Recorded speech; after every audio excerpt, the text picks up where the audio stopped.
नमस्कार दोस्तों, मैं अंकुर तिवारी। आज हम लोग पढ़ेंगे उत्तर प्रदेश। उत्तर प्रदेश में पहली न्यूज़ है यूपी इन्वेस्टर समिट का ग्राउंड ब्रेकिंग समारोह कहाँ हुआ है? तो दोस्तों लखनऊ में हुआ। कब हुआ? 19 फरवरी को। उद्घाटन किसने किया? नरेंद्र मोदी ने किया है। दूसरी न्यूज़ हम लोग पढ़ते हैं, सफाई कर्मियों के लिए ई सेवा पोर्टल। योगी आदित्यनाथ ने गोरखपुर में, ध्यान दीजिएगा, कहाँ? गोरखपुर में सफाई कर्मियों के लिए ई सेवा पोर्टल को 10 लाख तक की दुर्घटना बीमा और कल्याण कोष का शुभारंभ किया है। मुख्यमंत्री ने डोर टू डोर अपशिष्ट प्रबंधन के लिए स्वच्छता वाहनों को हरी झंडी दिखाकर रवाना किया। मुख्यमंत्री ने दीनदयाल उपाध्याय गोरखपुर विश्वविद्यालय में स्वामी विवेकानंद युवा सशक्तिकरण के तहत विद्यार्थियों को स्मार्टफोन और टैबलेट भी वितरित किया है। हम लोग बढ़ते हैं, अगली न्यूज़ है हमारी, कन्या सुमंगला योजना के तहत अनुदान में वृद्धि कर दी गई है। कितने की वृद्धि की गई है? पहले 15,000 मिलता था, 25,000 मिलेगा अप्रैल 2024 से। ठीक है, यह योजना वर्ष 2019 में शुरू की गई थी। कन्या सुमंगला योजना कब स्टार्ट हुई थी? वर्ष 2019 में। तो बात करते हैं, अगली न्यूज़ हमारी है, कानपुर में बिठूर महोत्सव हुआ है। बिठूर है भी कानपुर में, तो महोत्सव कहाँ होगा? कानपुर में। कब हुआ है? 10 से 12 फरवरी 2024। कहाँ हुआ है? कानपुर में। कितने दिन हुआ है? 3 दिवस। ठीक है, वर्ष 2017 से यह महोत्सव प्रतिवर्ष आयोजित किया जाता है। कब से मनाया जा रहा है? 2017 से। यह महोत्सव लोगों को बिठूर के इतिहास और संस्कृति का भी परिचय कराता है। बिठूर ऐतिहासिक दृष्टि महत्वपूर्ण है क्योंकि यह इतिहास नाना राव पेशवा और झांसी की रानी से जुड़ा है। इसके साथ ही भगवान राम के पुत्र लव और कुश इसी धरती पर जन्म लिए थे, ऐसा माना जाता है।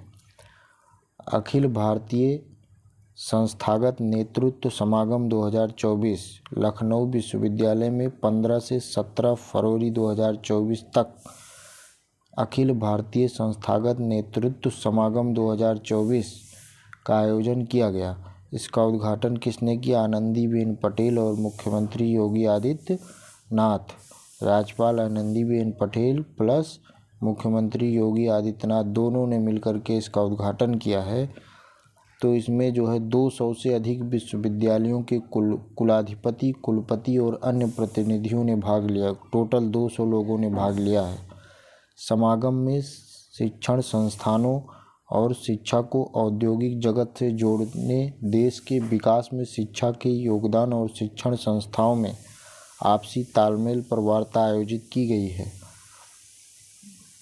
दोस्तों अगली न्यूज़ हम लोग देखते हैं कि वाराणसी में क्षेत्रीय किसान मेले का आयोजन किया गया है। ये इम्पॉर्टेंट हो जाता है। वाराणसी में क्षेत्रीय किसान मेले का आयोजन किया गया है। तो वाराणसी में क्या है? भारतीय सब्जी अनुसंधान संस्थान, जिसे क्या कहा जाता है? IIVR। ठीक है, तो इसमें क्या हुआ है? 3 दिवसीय किसान मेले का आयोजन किया गया है। कहाँ किया गया है? शहंशाहपुर परिसर में।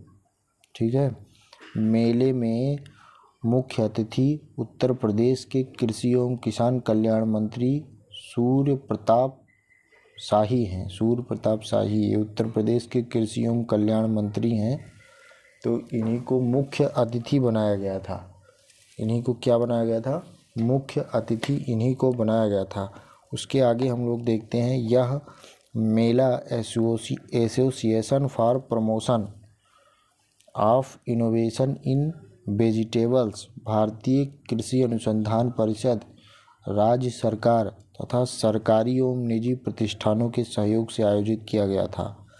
ठीक है दोस्तों, देश में व्यवस्थित सब्जी अनुसंधान को बढ़ावा देने के लिए 1999 में भारतीय सब्जी अनुसंधान संस्थान, दोस्तों पेपर में सिर्फ IIBR ही एक बार RO के एग्ज़ाम में सिर्फ यही पूछा था, IIBR, आगे दिया था वाराणसी। बोला था कि सही है कि नहीं है। तो दोस्तों इसका शॉर्टकट आप लोग ज़रूर याद रखिएगा। ठीक है, तो इसकी जो है वाराणसी में की गई। अब आगे हम लोग पढ़ते हैं, बनारस हिंदू विश्वविद्यालय में मानव DNA बैंक, ये क्या है, BHU में उत्तर भारत का पहला मानव DNA बैंक बनाया जा रहा है।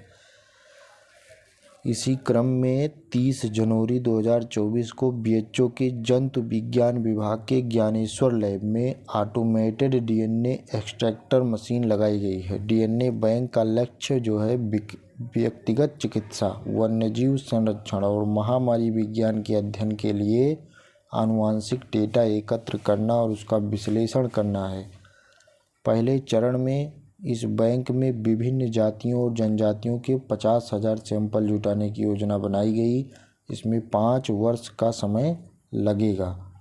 दोस्तों, ये मशीन मेक इन इंडिया के तहत पूर्ण रूप से स्वदेशी है, साथ ही ये पर्यावरण की अनुकूल भी है। इन मशीनों द्वारा किसी भी जैविक सामग्री तथा खून, लार, ध्यान दीजिएगा, खून, लार, बाल या फिर टिश्यू से DNA निकाला जा सकता है। अब अगली न्यूज़ है हमारी, अयोध्या के लिए 8 नई उड़ानें शुरू की गई हैं। अयोध्या के लिए 8 नई उड़ानें शुरू की गई हैं। तो नागरिक उड्डयन मंत्रालय द्वारा, तो आपको पता ही होगा, स्पाइस जेट द्वारा संचालित हैं। ये दिल्ली से चेन्नई, अहमदाबाद, जयपुर, पटना, दरभंगा, मुंबई और बेंगलुरु को जोड़ेंगी आपस में। ठीक है। 30 दिसंबर 2023 को नरेंद्र मोदी ने अयोध्या धाम इंटरनेशनल एयरपोर्ट का उद्घाटन किया था। ये आपको पता होना चाहिए। अगली न्यूज़ है, सौर ऊर्जा रूफ टॉप पावर प्रोजेक्ट का लोकार्पण किया गया है। मेरठ के लाला लाजपत राय मेडिकल कॉलेज में किसने किया है, तो ऊर्जा राज्य मंत्री डॉक्टर सोमेंद्र तोमर ने। यहाँ पे क्यों किया है, क्योंकि 1.5 मेगावाट क्षमता और सौर ऊर्जा रूफटॉप पावर प्रोजेक्ट का लोकार्पण किया है। दोस्तों, इस सौर ऊर्जा पावर प्रोजेक्ट के तहत 90 लाख से 1 करोड़ रुपए की बचत की जाएगी। आगामी कुछ वर्षों में समस्त उत्तर प्रदेश के सभी बड़े संस्थानों को सोलर पावर प्रोजेक्ट के तहत विद्युत मुहैया कराया जाएगा। अगली न्यूज़ है, बदायूं में HPCL